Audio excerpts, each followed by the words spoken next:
আনিস নামের এই যুবককে বিয়ে করতে মাকে নিয়ে বাংলাদেশে এসেছেন মালয়েশিয়ান তরুণী সিটি হাসনা। জানিয়ে এলাকা জুড়ে তৈরি হয়েছে তুমুল চাঞ্চল্য। অনেকেই ভিনদেশি সুন্দরী এই তরুণীকে দেখতে ভিড় করেন বাড়িতে। তাকে আমরা শুধু মোবাইলেই দেখেছি। তিনি বাংলাদেশে এসেছেন এবং বাংলাদেশের ইসলাম ধর্ম মোতাবেকে বিয়ে হয়েছে।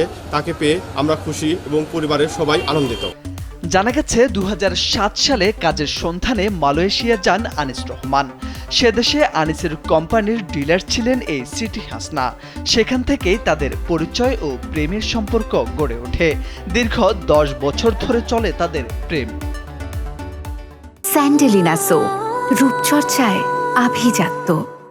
5 বছর আগে পারিবারিকভাবে দুজনের বাগদান সম্পূর্ণ হয়, কিন্তু ভিসা জটিলতার কারণে ওই তরুণী বাংলাদেশে আসতে পারেনি। তবে প্রেমের টানে মাঝে মধ্যেই বাংলাদেশি যুবক আনিস রহমান মালয়েশিয়ায় যেতেন।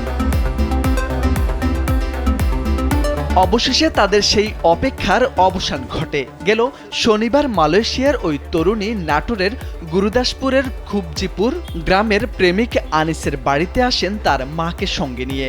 পরে পারিবারিকভাবে আদালতে গিয়ে বিয়ে করেন তারা। প্রথম আমার সাথে বিয়ে দিতে চায় না, যদিও পরে ওর জোরাজোরি তোর বাপ মা রাজি হয়েছে। পরে এঙ্গেজমেন্ট করাইছে। এঙ্গেজমেন্ট করানোর পরে ওইখানে আমি বিয়ে করতে, আমার ভিসা লেবার ছিল, আমি বিয়ে করতে পারি নাই। তারপরে আমি বাংলাদেশে আসি। ওর মারা বলে বাংলাদেশে দাও, ভিসা ট্যুরিস্ট আসে বিয়ে করো, ট্যুরিস্ট, বিজনেস, স্টুডেন্ট, এই 3 বিষয় শুধু বিয়ে করা যায় ওইখানকার। আমার ভিসা ছিল লেবার। বিয়ে না করতে পারে আমি বাংলাদেশে আসি। ভিসা চেঞ্জ করে যাওয়ার পরে যাওয়ার জন্য যখন আমি বাংলাদেশে আসি, করোনা শুরু হয়। 5 বছর আমি ওখানে যাইতে পারিনি। 5 বছর পরে আমি 6 বছর পরে আমি আবার 8 মাস আগে যাই ট্যুরিস্ট ভিসা। যাওয়ার পর বিভিন্ন কাগজপাতি জটিলতা, আমার ওইখানেও বিয়ে হয় না। আমি আবার ব্যাক আসি 9 দিন থাকার পরে। আসার পর তখন বিয়ে শাদী করতে হয় না। পরে আমি বলি এইভাবে বাংলাদেশে আসলে বিয়ে শাদী করে হয়তো আমি যেতে পারি। পর ওর মা বোঝা সোজাও বাংলাদেশে।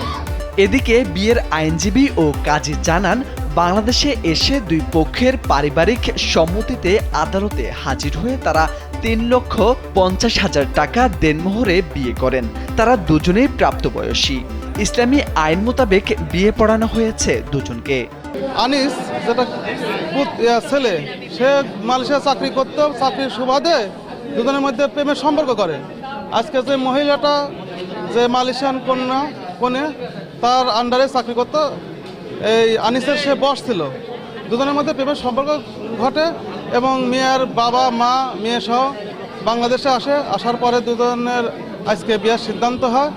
দুই পক্ষের সম্মতিতে আজকে নাটোর কোর্টে এসে বিয়ের সিদ্ধান্ত গ্রহণ করে। বাংলাদেশি ছেলে দুজনের বিয়ে সম্বোধন হয়েছে। ছেলে মেয়ে দুজনেই পূর্ণবয়স্ক। ছেলে মালয়েশিয়া চাকরি করতে করতে নিয়ে আসছে। মেয়ের জন্ম 90 সালে। তাদের দুজনের বিবাহ রেজিস্টার্ড করেছি আমি। মুসলিম এই সিটি হাসনা মালয়েশিয়ার একটি শহরের বাসিন্দা মহসিন জাকরিরের মেয়ে। তাদের এমন প্রেম বন্দনার খবরে খুশি পরিবার ও আত্মীয় স্বজন। মোর্শেদ আলম, কালবেলা।